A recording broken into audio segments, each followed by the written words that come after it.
Alex, I have a question for you. How often in the last, say, 5 years have you looked out the window during a storm and genuinely exclaimed, "Oh my, it is raining cats and dogs"? Zero. Exactly 0 times. And if I did, I think my friends would probably check me for a fever. It's one of those phrases that exists almost exclusively in two places: bad cartoons and English as a second language textbooks. Right? But it's not just the idioms, it's the whole vibe. I was looking at this old ESL textbook the other day, and the dialogue was something like, "Hello, how do you do? I am fine, thank you. Shall we go to the discotheque?" And I just thought, if you actually walked into a party talking like that, people wouldn't think you were polite. They'd think you were a robot trying to infiltrate human society. The uncanny valley of language. You're grammatically perfect, but socially weird. And that brings us to the core of what we're talking about today. We're exploring the massive, often embarrassing gap between textbook English and the English human beings actually speak. And it's not just about slang, right? It's not just about knowing the cool words. It is a fundamental difference in how we view communication. One is about accuracy, the other is about connection. It feels like a betrayal, honestly. You spend years studying these rules, memorizing irregular verbs, perfecting your usage of whom, and then you get to London or New York and you realize you've been given a map for a city that doesn't exist anymore. That's a perfect analogy. The map versus the territory. The map, the textbook, is static. It's frozen in time. The territory, real life, is messy, it's constantly shifting, and it's full of shortcuts that the map makers refuse to print. So let's start with the history here. Why is the map so bad? Why are we still teaching people to say, "How do you do?" when the last person to say that non-ironically was probably a Victorian chimney sweep? Well, we have to look at where language teaching comes from. For a long time, the dominant model was something called the grammar translation method. This started in the 19th century and was originally designed for teaching Latin and Greek, languages that were, for all intents and purposes, dead.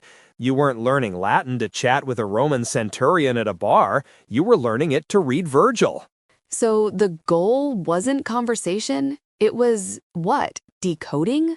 Exactly. It was intellectual exercise. It was about dissecting the language like a frog in biology class. You label the parts, noun, verb, participle, but the frog is dead. When this method was applied to living languages like English or French, it carried that same rigidity. The focus was entirely on reading and writing correct sentences, not on spontaneous speech. But surely we've moved past that. I mean, modern classrooms aren't just chanting verb conjugations anymore. We have, mostly. In the 1970s, there was a big shift toward what's called communicative language teaching, or CLT. The goal shifted from grammatical competence to communicative competence. Basically, can you actually get your point across? But, and this is a huge but, textbooks are still bound by the need for standardization. Because you have to grade people. Precisely. Standardization requires clear right and wrong answers. If a student writes, "I'm going to go to the store," a standardized test has to mark that wrong because gonna isn't proper English. But if you walk up to a native speaker and say, "I am going to go to the store," you sound stiff. The test rewards the robotic answer because the robotic answer is easier to measure. So we're prioritizing measurability over reality. That explains the stiffness. But let's get technical for a second. What are the specific mechanics that textbooks miss? I'm thinking about the stuff that isn't just slang, but actually changes the meaning of a conversation. There are two big areas where textbooks fail miserably: discourse markers and implicature. Let's start with discourse markers. These are words like well, so, you know, I mean, like. The filler words? My high school English teacher used to deduct points if we used them in speeches. She called them verbal garbage. And she was wrong. Linguistically speaking, they aren't garbage at all. They are the traffic signals of conversation. They manage the flow. For example, if I ask you, do you want to go to the movies? And you say, no, that's abrupt. It might even be rude. But if you say, well, I'm kinda tired, that well is doing heavy lifting. It signals a disagreement or a refusal is coming, but it softens the blow. It manages the social relationship. Textbooks don't teach well as a softener. They teach well as an adverb. He plays the piano well. Exactly. They teach the semantic meaning, but they ignore the pragmatic function. In real life, if you strip out all those likes and you knows, you don't sound smarter, you sound aggressive or detached. We use you know to check for understanding and build consensus. We use like to signal that we're approximating or quoting someone loosely. These are sophisticated social tools. Okay, so that's discourse markers. What was this second one? Implicature? Conversational implicature. This is a concept introduced by the philosopher H.P. Grice. It's the idea that we almost never say exactly what we mean. We rely on the listener to fill in the blanks. Give me an example. Let's say you ask me, Alex, are you coming to the party tonight? And I reply, I have to work early tomorrow. You're saying no. I am, but look at my sentence. Did I say the word no? Did I say I am not coming? No. Literally, I just stated a fact about my schedule. A robot or a strictly textbook-trained learner might hear that and think, okay, Alex works early, but is he coming to the party? Because they're listening to the literal text, not the subtext. Right. In real English, we answer questions with unrelated facts constantly, expecting the other person to connect the dots. Do you like this dress? It's a really interesting color. We all know that means I hate it, but a textbook won't teach you that code. That falls under pragmatics, the study of how context contributes to meaning. Textbooks are great at syntax, structure, and semantics, definitions, but they are terrible at pragmatics. This feels like it has huge cultural implications too, because if you miss that implicature, if you miss the "it's a really interesting color" cue, you're not just making a grammar mistake, you're making a social blunder. You're being rude or oblivious. And that's the danger. Native speakers are usually very forgiving of grammar mistakes. If you say, I go to store yesterday, I know what you mean. I'm not offended. But if you violate pragmatic rules, if you're too direct, or you don't use softeners, or you miss a hint, people don't think, oh, their English is developing. They think, wow, that person is a jerk. That is such a crucial distinction. We judge grammar errors as linguistic failures, but we judge pragmatic errors as character failures. Spot on. And this is amplified by the differences between, say, American and British English. We often talk about the vocabulary differences, elevator versus lift, chips versus fries, but the real friction is in the communication style. British English relies heavily on what linguists call negative politeness, avoiding imposition, hence the extreme overuse of sorry and the indirectness. American English tends to be more positive politeness, emphasizing solidarity and shared experience, which can come across as loud or fake to a Brit. I read somewhere that when an American says, "We should get lunch sometime," it's often just a friendly way of saying goodbye.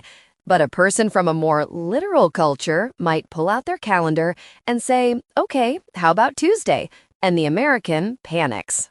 Yes, that's a classic example of phatic communication. Phatic expressions are things we say just to maintain social bonds, not to convey information. How are you is the ultimate phatic phrase. In the US, the answer is good, fine, or busy. If you actually answer the question, well, my back hurts and I'm worried about my 401k, you have broken the social contract. The textbook teaches "how are you" as a question. Real life treats it as a handshake. I want to pivot to something you mentioned earlier about the standard language. We have this idea of standard English, the BBC English, the CNN English. But in the age of the internet, is that even the target anymore? I feel like the English I see on TikTok or Twitter is influencing how people speak offline way faster than any textbook can keep up. The internet is absolutely accelerating the gap. We're seeing a democratization of language change. It used to take decades for a slang term to move from a subculture into the mainstream dictionary. Now, it happens in weeks. Terms like gaslighting, spill the tea, no biggie, these move from specific communities into general parlance instantly. And textbooks are, by definition, published media. By the time you write the book, edit it, print it, and ship it to a classroom in Tokyo or Berlin, the slang in Chapter 4 is already cringe. It's practically archaeology. But there's a deeper issue with standard English ideology. Who gets to decide what the standard is? Historically, it's been the dialect of the wealthy, white, educated class in power centers like London or the Northeast US. By teaching only that standard as correct, we're implicitly telling learners that other dialects, African American Vernacular English, or Indian English, or Singaporean English, are wrong or broken. Right, which is linguistically false. AAV has incredibly complex grammatical rules. They just differ from the standard. Exactly. A linguist would tell you that he be working in AAVE has a specific grammatical aspect, the habitual be, that standard English doesn't even have a concise way to express. It means he works usually or regularly, not just right now, but a textbook would just mark it with a red pen. So real-life English is also about recognizing that there isn't one English. There are world Englishes.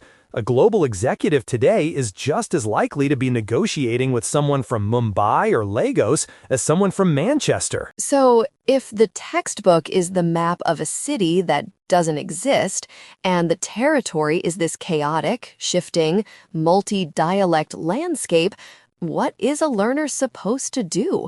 Should we burn the textbooks? No, don't burn them. The map is still useful for orientation. You need the structure. You need the skeleton of the language, the basic syntax, the core vocabulary. You can't improvise jazz until you know your scales. But, and this is the key takeaway, you have to treat the textbook as the beginning, not the end. It's the foundation, not the house. You have to go out and live in the house. You do, and you have to consume media that isn't made for learners. That's the trick. Watch movies, listen to podcasts like this one, read comment sections on Reddit. Notice how people actually string words together. Notice the contractions. I'm, don't, wanna, gonna. In spoken English, we blend sounds together. What are you doing becomes what you doing. If you wait to hear each syllable clearly enunciated, like in the listening exam, you will never understand a native speaker. I love that "whatcha doin'" example. It reminds me of how French speakers swallow half the letters in a word. We think English is distinct, but every language does this compression in real time. Every single one. It's the principle of least effort. Our mouths are lazy. We want to get the meaning out with the least amount of muscle movement possible. Textbooks teach the high-effort version. Real life is the efficient version. Alex, before we wrap up, I want to play devil's advocate for a second. Is there a risk in swinging too far the other way? If I'm a learner and I walk into a job interview saying, "What you doing?" and "no biggie," I'm probably not getting the job. That is the critical nuance. The goal of advanced fluency isn't to always use slang. It's to have register awareness. Register is the level of formality.